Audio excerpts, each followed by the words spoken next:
All right, want to keep advancing and updating on this story. The warning sirens heard in and around Baghdad. Trey Yingst is there with the very latest. Hey, Trey.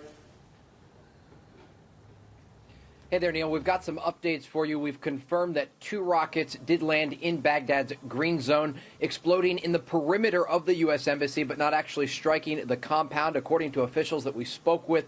One of the rockets landed near the Tigris River behind me, the other one hitting a building that is under construction. No casualties are being reported, but these officials say they believe they are Katyusha rockets, likely fired by Iranian-backed Iraqi Shia militias that are operating near Baghdad. This is not the first time this week that this has happened. Earlier in the week, we also saw 5 rockets landing in Baghdad's green zone.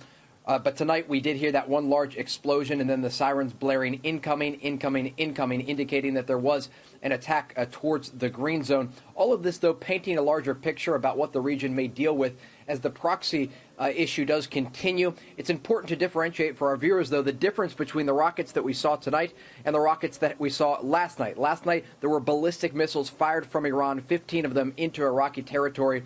The rockets that we saw fired tonight, they're not missiles, they're rockets. They're fired by militia groups. It's a much smaller type of attack, but still an attack nonetheless that could threaten U.S. forces or personnel that are operating in Baghdad and the surrounding region. Neil? Trey, do we know whether the Iranians have, indicated, or at best you can get from them, that this is it, that this, what they did last night was it for the time being? Well, what we saw last night appeared to be finished for now. The large response by the Iranians avenging the death of their top general, Qasem Soleimani, who was killed outside of Baghdad's international airport last week after the president made that decision to order a drone strike. But the issue here when it comes to the militias operating in the area is they do receive direction and funding from the Iranian regime.